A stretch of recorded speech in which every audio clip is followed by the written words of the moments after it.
Boa noite a todos. Nós vamos falar um pouco sobre o cuidado da enfermagem no pós-operatório.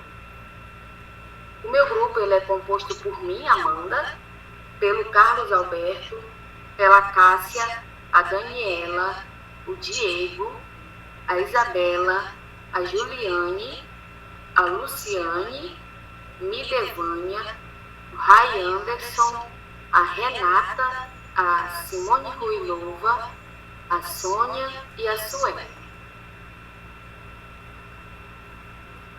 Então, eu vou dar uma introduzida nos cuidados do pós-operatório. Então, os cuidados da enfermagem em relação ao paciente que passará por uma operação cirúrgica são indispensáveis de suma importância para um ótimo resultado, seja no período pré-operatório quanto no transoperatório. Por conseguinte, o pós-operatório não é diferente, pois é imprescindível e fundamental os cuidados após o procedimento para com o paciente, e tem como o objetivo de prevenir e evitar as possíveis complicações em decorrência da cirurgia. E nessa perspectiva, o trabalho a seguir, ele expõe brevemente os cuidados do período pós-operatório, assim como as complicações que podem advir. O cuidado de enfermagem no pós-operatório. Então, o pós-operatório ele se inicia a partir da saída do paciente da sala de operação e se estende até a sua recuperação total. Ele perdura por 2 momentos: o pós-operatório imediato, que é 24 horas após a cirurgia, e o pós-operatório imediato, que é após 24 horas da cirurgia até 7 dias depois, e tardio após 7 dias do recebimento da alta. Então, qual o objetivo geral do cuidado de enfermagem no pós-operatório? Então, é identificar e prevenir e tratar os problemas comuns aos procedimentos anestésico e cirúrgico, como dor, laringite, pós-intubação traqueal, náuseas, vômitos, retenção urinária, flebite pós-venóclise e outros, e com o propósito de restabelecer o equilíbrio do paciente.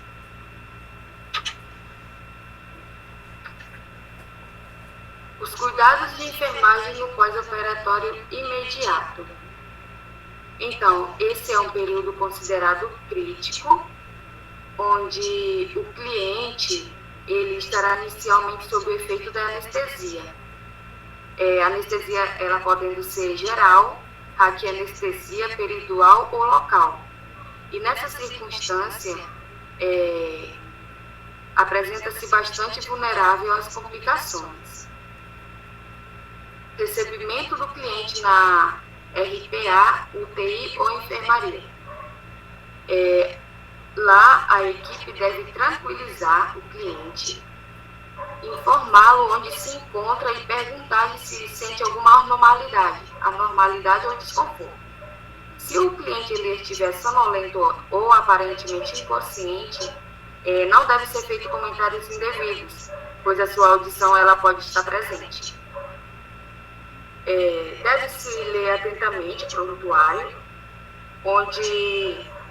na qual deverá conter as informações sobre os tipos de anestesia. Os anestésicos recebidos, a cirurgia realizada, as intercorrências e as recomendações especiais.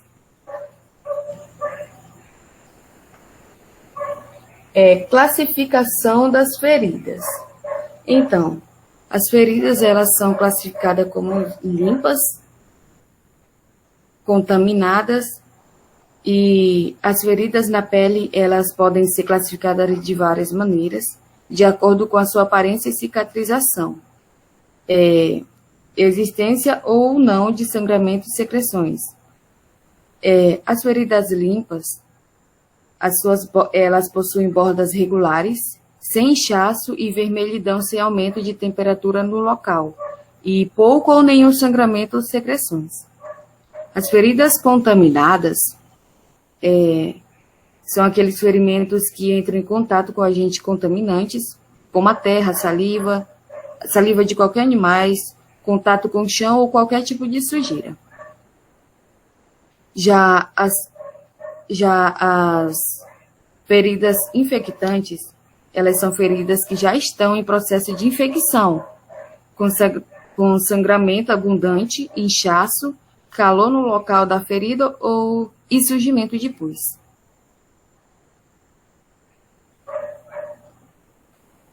Aqui nós temos as técnicas de troca de curativo, onde a colega ela dará continuidade da apresentação. Boa noite, eu sou a Daniela. Vou falar sobre as técnicas de trocas de curativo. Lavar as mãos com a técnica correta e fazer antissépsia com álcool glicerinado antes e após o procedimento. As pinças usadas durante o curativo devem estar com as pontas para baixo, prevenindo a contaminação. Usar gaze apenas uma vez. Secar a pele ao redor da ferida com leito. Adequar o curativo. Remover ao máximo as secreções, corpos estranhos e tecido neoplástico. Fechar os curativos primários cobertos com gaze ou compressa, fazendo uma proteção da pele do paciente com adesivo microporoso. E vedar com esparadrapo comum para manter o meio úmido. Também observar e anotar o aspecto da lesão e o curativo realizado na papeleta e no instrumento de evolução de feridas. Pode passar. Finalidades. Deve ser feita uma limpeza da pele adjacente à ferida, utilizando uma solução que contenha sabão para desengordurar a área, que removerá alguns patógenos e vai também melhorar a fixação do curativo à pele. A limpeza deve ser feita da área menos contaminada para a área menos contaminada para a área mais contaminada, assim evitando movimentos de vai e vem. Pode passar. Normas gerais. Orientar o paciente sobre o procedimento, lavar as mãos antes e após cada curativo, mesmo que seja em um mesmo paciente. Expor a ferida e o material o mínimo de tempo possível. Deve-se utilizar sempre material esterilizado. Se as gases estiverem aderidas na ferida, umedecê-las antes de retirá-las. Não falar e não tossir sobre as feridas e ao manusear material estéril. Considerar contaminado qualquer material que toque sobre locais não esterilizados. Se houver mais de uma ferida, iniciar pela mais contaminada, como eu disse ali anteriormente. Ao aplicar ataduras, fazê-lo no sentido da circulação venosa com o membro apoiado, tendo cuidado de não apertar em demasia. Todo curativo deve ser realizado com as seguintes paramentações: luva, máscara e óculos. Em casos de curativo de grande parte e curativos infectados, também usar também o capote como paramentação. Quando o curativo for oclusivo, deve-se anotar no esparadrapo a data, a hora e o nome de quem realizou o curativo. Cuidados importantes. Em portadores de ostomias e fístulas, utilizar a placa protetora e TCM na proteção da pele nas áreas adjacentes à ferida. Não comprir demasiadamente com ataduras e esparadrapos o local da ferida a fim de garantir boa circulação. É porque em certos locais o esparadrapo não deve ser utilizado devido à motilidade, presença de pelos ou secreções. Nesses locais, deve-se utilizar ataduras. Esta deve ser colocada de maneira que não afrouxe e não comprime em demasia. Em feridas em fase de granulação, realizar a limpeza do interior da ferida com soro fisiológico em jatos. Não esfregar o leito da ferida para não levar informação. Avaliação do estado do paciente, principalmente os fatores que interferem na cicatrização, fatores causais, risco de infecção. Pode passar. Registro na evolução. Registro do procedimento, incluindo avaliação da ferida.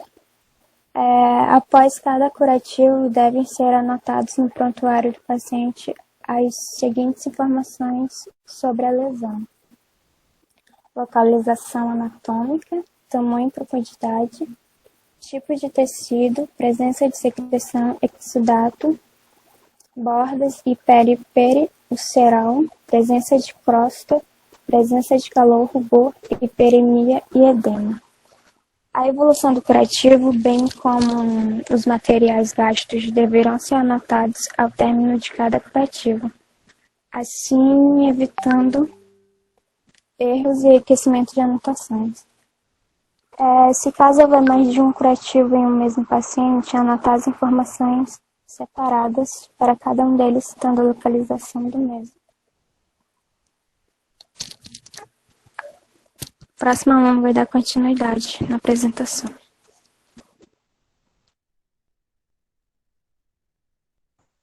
Recomendações para clientes. Clientes submetidos à anestesia geral. As recomendações decúbito dorsal horizontal, sem travesseiro, com a cabeça lateralizada para evitar a aspiração de vômito, no caso se ocorrer. Para os clientes com sonda nasogástrica, então é indicado a posição semi-Fowler para prevenir a ocorrência de esofagite e de refluxo, visando evitar a queda dos clientes sonolentos, confusos ou agitados devido à ação dos anestésicos.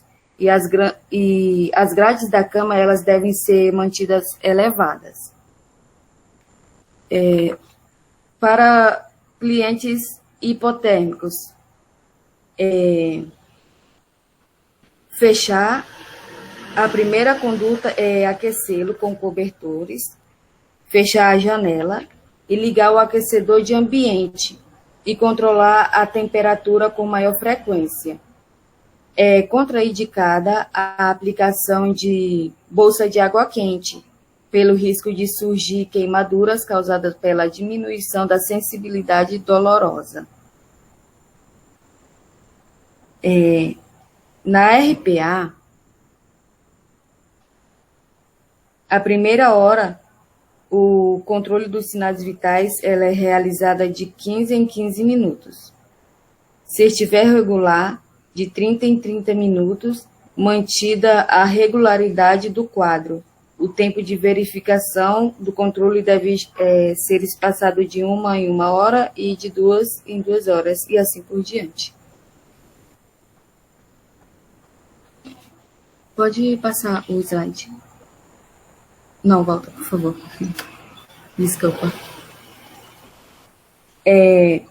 Nos cuidados com os curativos, tem que se observar o mesmo, se está apertado demais ou provocando edema no local, se está frouxo ou se está despendendo da pele, ou se apresenta-se sujo de sangue ou que se indica sangramento ou de hemorragia. Os clientes agitados, então, utilizada a contenção para acalmá-lo, orientação de mudança de posicionamento, oferecer óculos e aparelho de audição, dentre outras estratégias. E quando a contenção, alguns cuidados de enfermagem devem ser realizados visando evitar a ocorrência de complicações circulatórias e respiratórias, e evitar o garroteamento de proteger a área com algodão. Camadas de algodão ou compressa. Manter vigilância da área restrita, massagear o local e refazer as restrições 2 vezes ao dia, e sempre que houver cianose e edema. Além disso, verificar as queixas de dor ou formigamento. Tudo isso é relacionado aos clientes agitados com as contenções. Pode passar. A próxima colega vai dar continuidade. Boa noite, meu nome é Sônia. Anormalidades e complicações dos pós-operatórios com sinais vitais. Então, os sinais vitais são indicadores indispensáveis das funções desempenhadas pelo nosso corpo. Além de indicarem se está tudo bem com o paciente, são de extrema importância para a orientação e o diagnóstico e acompanhamento da evolução do quadro clínico. Esses sinais são medidas para estabelecer padrões e tendências corporais, identificar possíveis problemas fisiológicos e monitorar as respostas do tratamento aplicado ao paciente. A temperatura corporal é indicada com equilíbrio entre troca de calor realizada pelo meio exterior com o nosso corpo. Na parte externa, ela tende a variar um pouco mais, devido às condições diversas do ambiente. No entanto, internamente na região dos tecidos profundos, é importante que ela se mantenha relativamente estável. A temperatura corporal pode ser medida na região axilar, mais comum, embora com menos precisão. Pelo reto, são vias oral, a cavidade bucal, e por meio da pele. Valores de referência. Os valores da temperatura corporal são medidas em graus Celsius e são considerados normais quando são os seguintes. A temperatura na axila é entre 35,8 a 37. Temperatura aferida pela boca é entre 37,3 a 37,4. A temperatura média no reto é entre 37 a 38. Fatores que influenciam no resultado. Acima dos valores mencionados, considerando-se estágio febril a temperatura aproximada de 40 graus Celsius, febre à altura. Abaixo do número de referência, temos uma situação de hipotermia. As principais causas para a alteração da temperatura são o clima, estresse, idade, níveis hormonais ou situações de patologia, como gripe, inflamação de garganta, entre outras. O pulso. O pulso é indicado a frequência do batimento do coração, que ao pulsar transporta sangue pelos vasos periféricos. Com isso, esse sinal vital oferece dados funcionamento cardíaco e deve ser medido por meio de apalpação de uma das artérias. Valores de referência. Os valores são considerados normais são para adultos entre 60 a 100 batimentos por minuto. Para as crianças, entre 80 a 120 batimentos por minuto. Entre um bebê, entre 100 a 160 batimentos por minuto. Fatores que influenciam no resultado. Os fatores com exercício curto, temperatura corporal, alguns tipos de medicamento, hemorragia, alterações posturais e mudanças de condições pulmonares podem alterar a frequência do pulso. A pressão arterial é o sinal que mede a tensão do sangue nas paredes das artérias. Devido às forças que o coração bombeia o sangue, ele também indica a quantidade de sangue que está circulando, além da resistência dos vasos. A pressão sistólica, que é o valor mais alto, é provocada pela contração do ventrículo, e a pressão diastólica é a de menor valor, indicando o seu relaxamento. Valores de referência. A pressão é medida em milímetros de mercúrio. Para um indivíduo adulto, o valor é considerado normal entre 120 por 80 milímetros de mercúrio. No entanto, se algumas condições de valores de 140 a 90 ou 90 por 60 podem ser considerados normais. Fatores que influenciam no resultado da pressão arterial é acima dos valores de referência do sinal de hipertensão, que pode ser diversas complicações, principalmente quando avaliando o colesterol alto. Abaixo dos valores de referência, temos a hipotensão, que pode causar até desmaio no paciente. Esses distúrbios são causados principalmente por estresse, alimentação inadequada, temperatura do ambiente, disposições genéticas ou problema de saúde associado. A respiração é um processo que envolve a troca de gases entre as células do nosso corpo e a atmosfera. A respiração envolve as fases de ventilação, difusão e perfusão. Valores de referência. A respiração é medida por meio da observação visual da escuta pulmonar, e a frequência ideal são os valores e a seguir. Em adultos, é de 12 a 20 respirações por minuto. Em crianças, é de 20 a 25 respirações por minuto. E em bebês, é de 30 a 60 respirações por minuto. Fatores que influenciam no resultado. As alterações de frequência respiratória se dão principalmente por causa do exercício, ansiedade, condições de saúde, como dor aguda e tabagismo. Vou passar a palavra para o próximo companheiro.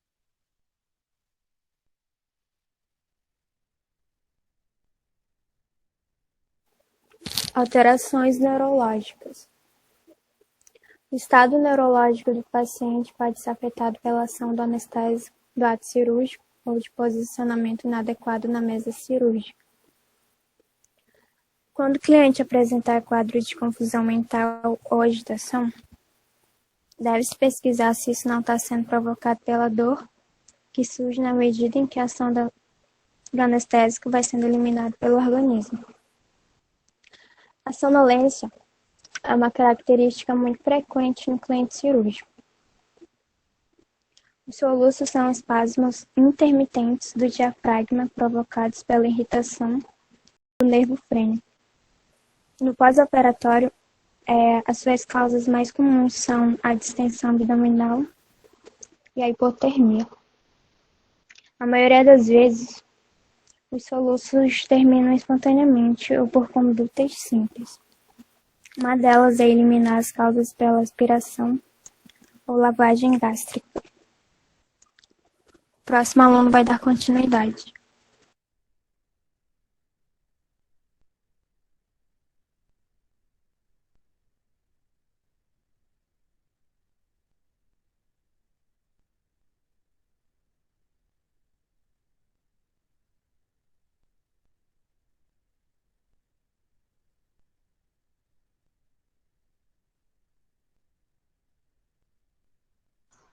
Sônia?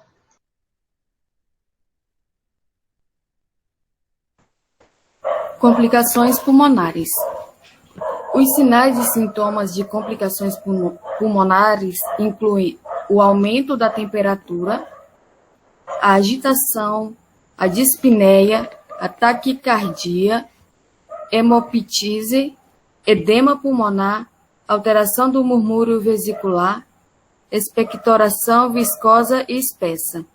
E, dentre os cuidados de enfermagem para que seja mantida uma via aérea permeável, os mais frequentes são mudar o paciente de decúbito, estimular a tosse, apoiando a área de incisão cirúrgica, evitando-se o rompimento da sutura e promover o alívio para desconforto e dor. Administrar oxigênio, estimular a mobilização precoce no leito e a deambulação, verificar a consistência e o aspecto das secreções, hidratar o paciente e, se necessário, manter o nebulizador e o umidificador em nível de água adequado.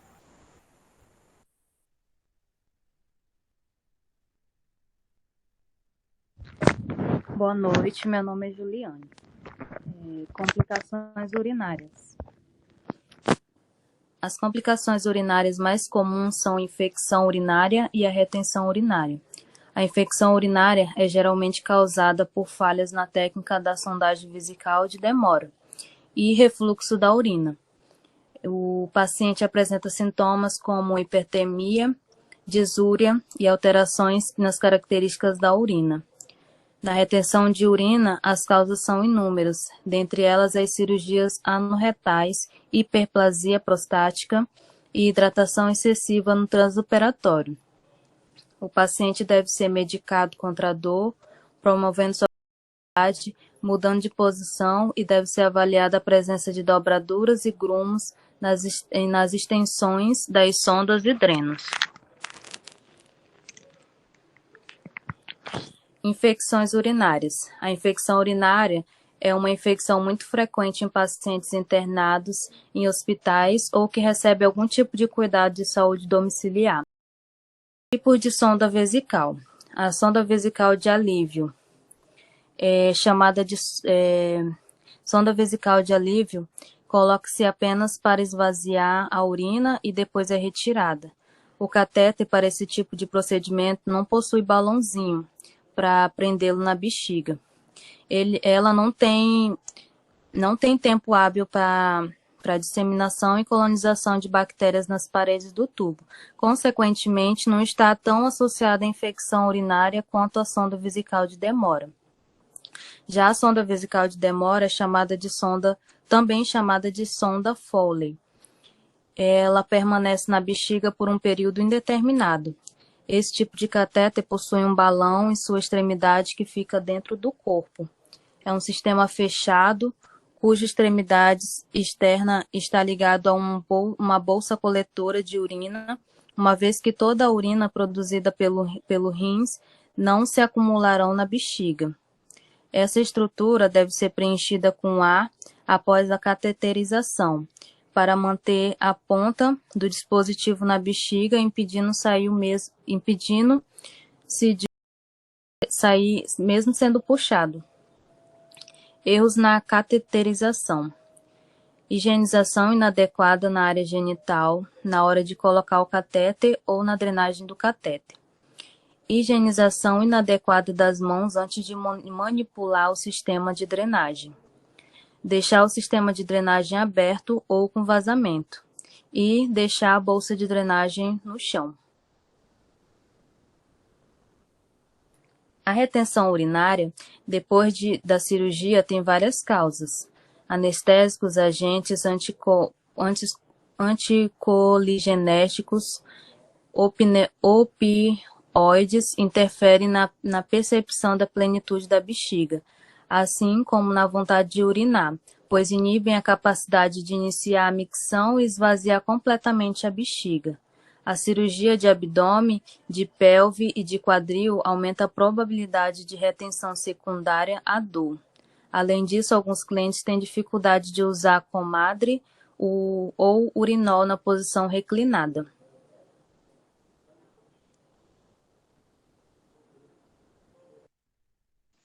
Boa noite, eu me chamo Isabela e eu vou explicar um pouco sobre as complicações gastrointestinais no pós-operatório e os cuidados de enfermagem diante dessas complicações. Temos aqui como complicações náuseas e vômito. Eles podem ocorrer devido aos efeitos colaterais do anestésico, principalmente no caso da anestesia geral. Esse efeito ele causa diminuição do peristaltismo, e por isso que ocorre uma distensão abdominal, que é devido ao acúmulo de líquidos e alimento no trato digestório. Temos também a constipação intestinal, que também é provocada pela diminuição do peristaltismo. A mobilidade, que é quando o paciente passa bastante tempo sem se mover no leito, também é um dos fatores que causa a constipação intestinal. Temos aqui também a exposição e a manipulação, do intestino durante o procedimento cirúrgico, que é no caso das cirurgias abdominais.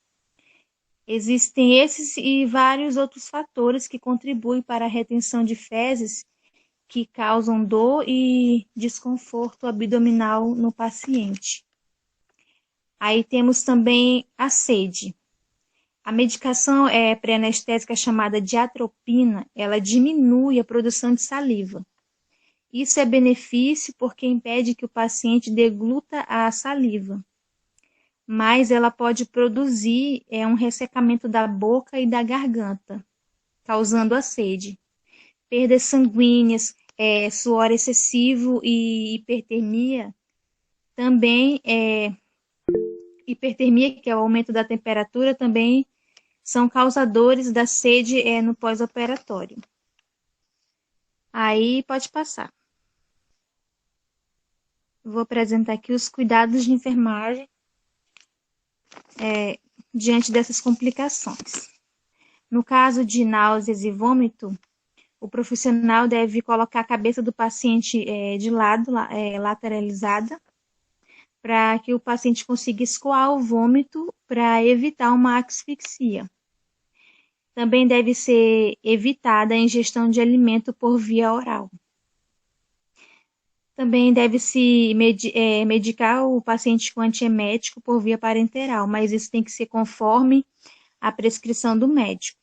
Sempre manter o paciente e o ambiente higienizado, principalmente a higiene oral desse paciente. Sempre também anotar a quantidade eliminada e o número de vezes que esse paciente vomitar. O médico também deve ser comunicado. No caso da sede, o profissional deve ter atenção para não oferecer água enquanto o peristaltismo não retornar, porque o paciente ele pode correr o risco de broncoaspiração e refluxo, mas essa recomendação também é conforme a prescrição médica. Deve-se umedecer os lábios do paciente com frequência, utilizando gaze ou uma bola de algodão embebida de álcool. E não se esquecendo de sempre manter a hidratação endovenosa. Na constipação intestinal, o profissional de enfermagem deve estimular a deambulação precoce ou a movimentação ativa passiva no leito. Deve orientar o paciente a não conversar muito ao retornar do centro cirúrgico. Administrar medicamentos também para ativar o peristaltismo intestinal e conforme também a orientação, a prescrição do médico. Providenciar também uma dieta, caso não haja contraindicação. Caso essas medidas não surtam efeito, o médico deve ser comunicado para a prescrição de um laxante ou de uma lavagem intestinal. Passo a palavra para o andamento do seminário. Boa noite, meu nome é Mirevânia. Eu vou falar sobre as complicações vasculares.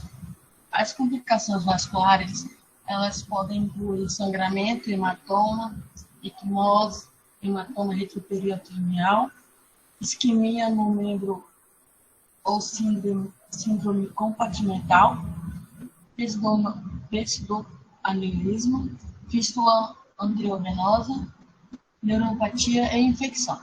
A permanência prolongada do paciente no leito, associada à imobilidade após cirurgia, provoca êxtase venosa, predispondo ao aparecimento de trombose, tromboflebite e embolia.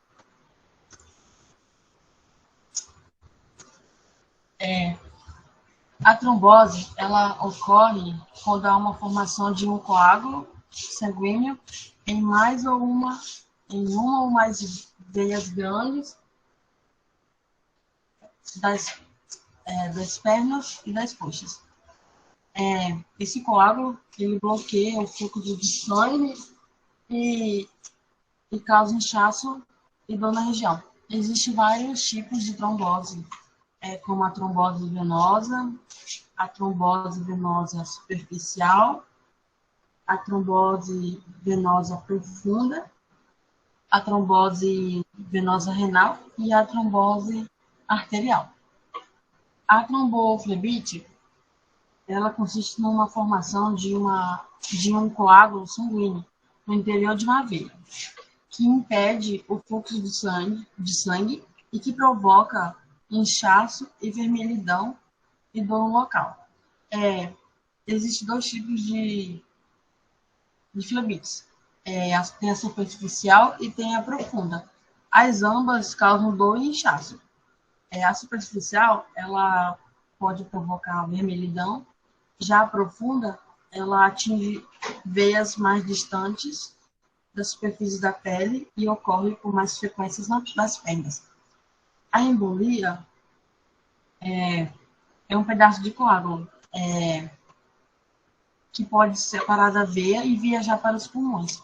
Existem também alguns tipos de embolia, como a embolia cerebral, a gasosa, a aguda, a linfática, a pulmonar, a ritmiana ou retina, a cética e a amniótica. Vou passar a palavra para a próxima pessoa que vai apresentar.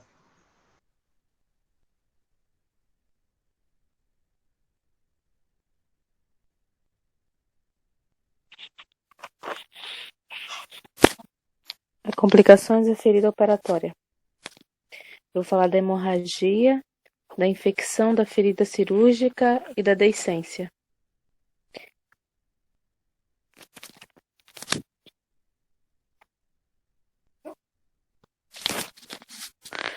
A hemorragia ela pode ser tanto externa ou interna, né?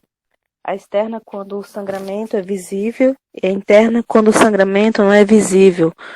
E essa é a mais difícil de imediata identificação. A hemorragia acontece frequentemente nas primeiras 24 horas após a cirurgia. Dependendo da intensidade, né, o paciente apresenta a sensação de desconforto, palidez intensa, mucosa decorada, taquicardia, dispneia e choque hipovolêmico.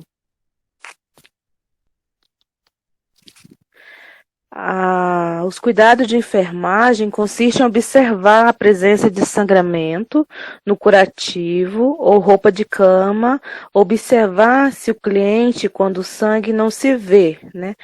E esse também há alguns sintomas sugestivos, como seja sede, pulso progressivamente mais rápido e fraca alteração da consciência.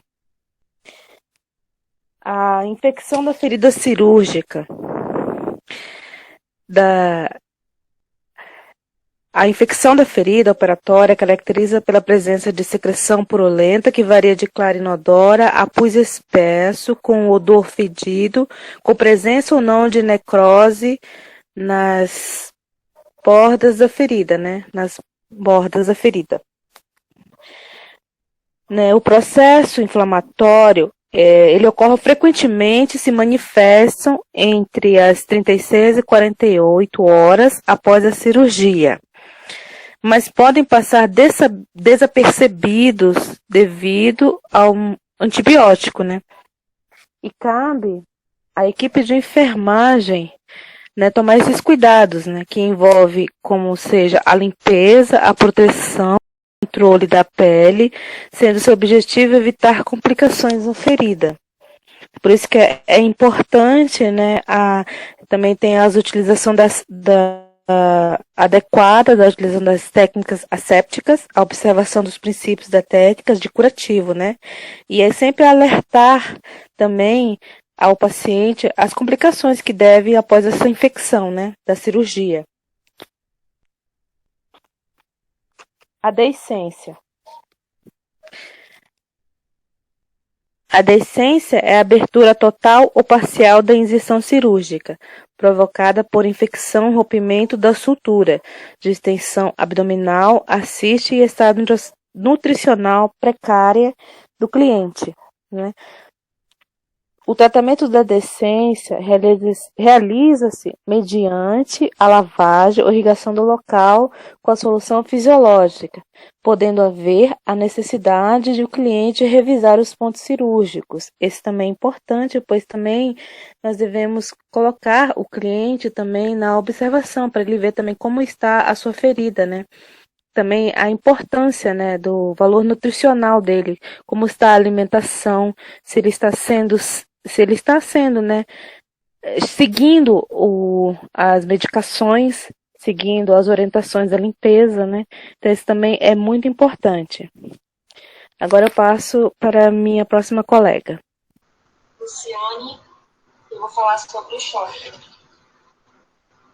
É uma situação crítica caracterizada pela diminuição de disponibilidade do oxigênio para diferentes partes e estruturas do corpo humano. Esse quadro pode ser causado por diversos motivos, desde circulatórios a neurológicos, que comprometem a correta perfusão dos tecidos.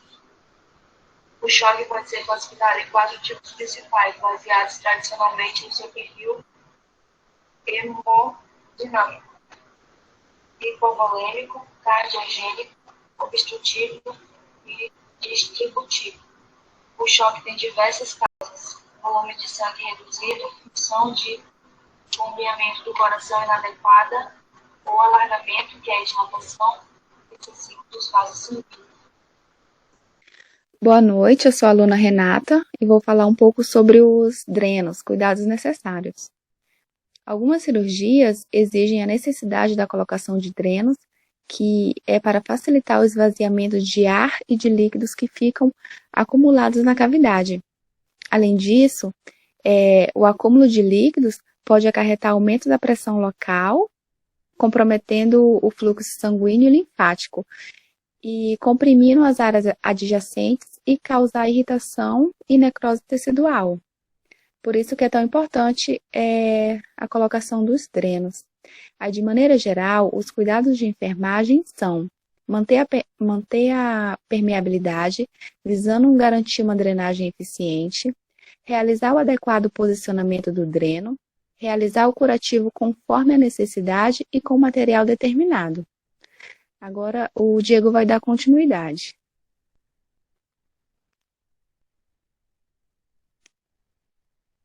Olá, boa noite a todos.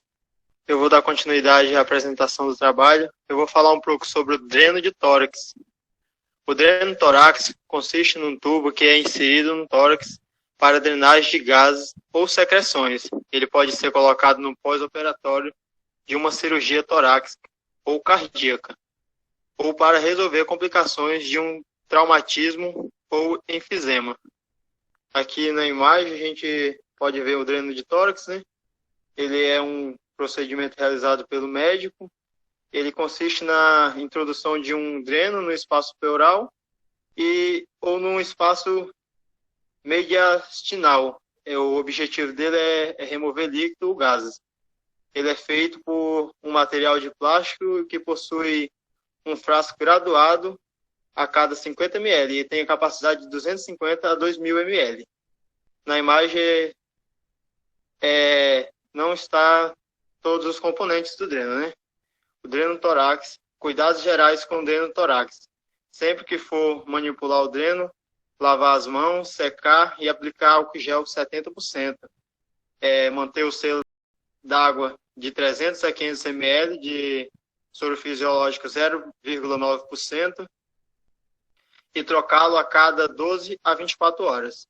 Mensurar o débito do dreno a cada 6 horas ou menos, caso haja drenagem superior a 100 ml hora. Qual a função do dreno? Bom, a função do dreno, na maioria das vezes, utilizam-se drenos que funcionam por sucção. Os drenos são tubos maleáveis de silicone que ligam o local da cirurgia a um reservatório que cria uma pressão negativa. Costuma-se tirar os drenos conforme a quantidade de líquidos que sai em 24 horas. Isso depende de qual cirurgia você fez. É isso. E agora eu vou falar um pouquinho sobre os tipos de dreno. Aí nessa primeira imagem, como a gente pode observar, é o dreno de Penrose. O dreno de Penrose é um sistema de drenagem aberto com composição à base de borracha tipo látex, utilizados em procedimento cirúrgico com potencial para o acúmulo de líquidos infectados ou não. Aí no próximo é o dreno de Kerr, que ele é introduzido na região das vias biliares extrahepáticas, utilizados para drenagem externa, descompressão ou ainda após anastomose biliar como prótese modeladora, devendo ser fixado através de pontos na parede duodenal lateral ao dreno, tanto quanto na pele, impedindo sua remoção espontânea ou acidental. E essa próxima imagem é o dreno de sucção. Ele é um sistema fechado de drenagem por sucção contínua e suave. É fabricado de polietileno ou silicone e é composto de um reservatório com mecanismo de abertura para remoção de ar e do conteúdo drenado. É um tubo longo com múltiplos orifícios na extremidade distal que fica inserido na cavidade cirúrgica. E a remoção do ar do interior do reservatório cria uma condição de vácuo, promovendo uma aspiração ativa do acúmulo de secreções. E o próximo é o dreno de tórax, o Diego acabou de falar. Aí agora ele vai dar continuidade de novo os tipos de dreno. Os cuidados, quer dizer. Boa noite novamente, eu vou falar mais um pouco aqui sobre os cuidados gerais com o dreno torácico. Aqui nesse slide vamos ter mais especificado um pouco sobre os cuidados, né? Os cuidados mais especificados. Como já foi falado no outro slide, sempre que for manipular o dreno, devemos lavar a mão e secar e aplicar o álcool em gel 70%. Glampear o dreno para que não haja entrada de ar e lembrar de soltar o clamp ao término da manipulação. Isso é muito importante, né? Manter o selo d'água com 300 a 500 ml de soro fisiológico 0,9% e trocá-lo a cada 12 a 24 horas. Também posicioná-lo no piso com suporte próprio ou sustentar em local adequado. Nunca elevá-lo acima do tórax sem que esteja glampeado, ou seja, fechado, né? Manter a pinça do dreno sempre abaixo do nível da cintura ou do leito do paciente. Mensurar o débito do dreno a cada 6 horas ou menos, caso haja drenagem superior a 100 ml hora. A inspeção, troca diária do curativo. Verificar a oscilação na coluna líquida. Deve subir na inspiração e descer na expiração. Caso não haja esse movimento espontâneo, pode haver obstrução do tubo. Ordenhar ou massagear a tubulação na direção da saída, o frasco coletor, né? De 2 em 2 horas ou de 4 em 4 horas, ou conforme o protocolo próprio. Atentar para a presença de vazamentos ou risco de manter a cabeceira do leito relativamente elevada para facilitar a drenagem, e também a fixação pode ser de tipo meso, lateral, com distância de 2 centímetros entre o dreno e a pele, ou conforme o protocolo da instituição. Atentar para a presença de bolhas no frasco de drenagem, que pode ser indicativo de fístula aérea. Manter o dreno sob aspiração contínua, ser indicada. A intensidade da expiração do sistema é determinada pela quantidade de água no frasco, de aspiração contínua, e não pela frequência de borbulhamento. Ser disponível, preferir a bolsa de drenagem com válvula de Emilish, que é um sistema unidirecional seguro de drenagem torácica e mediastinal. Cuidados no transporte do dreno, né? O cuidado na passagem entre macas, pois o dreno pode ficar preso ou pode ser arrancado, né? Atenção para que as extremidades do sistema de drenagem não fiquem fora d'água e não ocluir o dreno durante o transporte. Nessa imagem aqui a gente pode ver, né, que tem a foto de um dreno, e nela também a gente pode ver a posição correta do dreno torácico, né? Ele tem que ficar sempre alinhado à incisão torácica, abaixo do nível do tórax. E ele nunca pode ficar acima do nível do tórax, né? E se caso for necessário ele ficar, tem que estar fechado. Aqui está explicando os componentes do dreno, né? Que ele é o tubo rígido perfurado com extremidade chanfrada distal, a pinça de clamp, o conector, o suporte do dreno, o selo d'água, né, ou coluna líquida, o tubo longo, o respirador, a extensão intermediária e, e a parte distal do dreno tubular, né? Critérios para a retirada do dreno de tórax. A drenagem inferior a 100 ml 24 horas, adulto. Líquido seroso, ausência de bolhas de ar, melhora de padrão respiratório e da expansibilidade pulmonar. Esses são os critérios, né, para a retirada do dreno, quando já está no ponto. Esses são os sinais que a gente deve estar atento para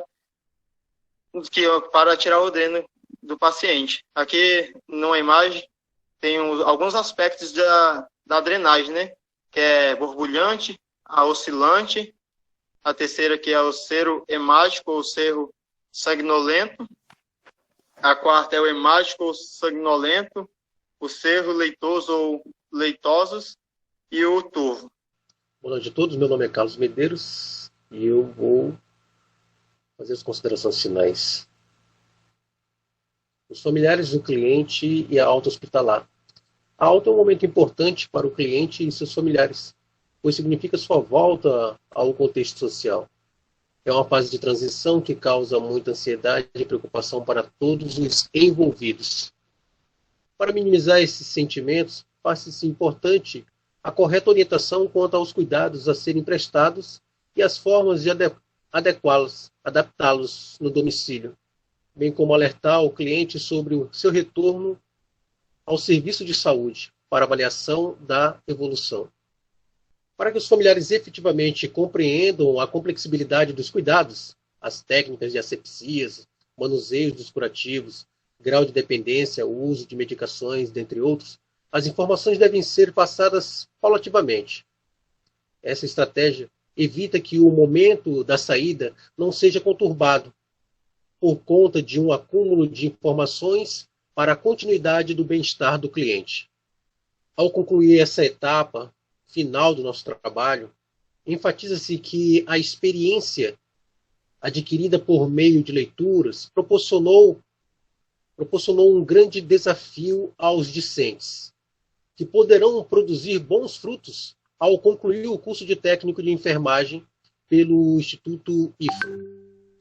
Diante do exposto, pode-se afirmar, então, que tanto o objetivo geral quanto os objetivos específicos foram alcançados, acreditando-se que o trabalho venha a servir de importante instrumento para que as práticas de técnica em enfermagem continuem implementando ações que objetivem ao bem-estar total de quem a for colocar em prática, seja ele do pré, do trans ou do pós-operatório.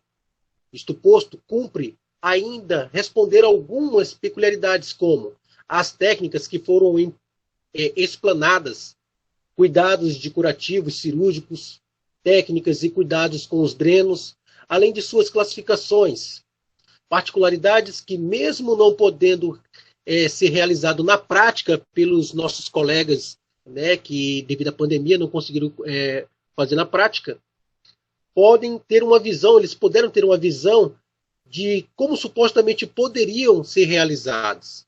E aí se encontram nossas referências, ao qual detalha todo o exposto durante essa nossa explicação do trabalho. Agradecemos a todos, uma ótima noite e um Feliz Natal e um próspero Ano Novo. Muito obrigado.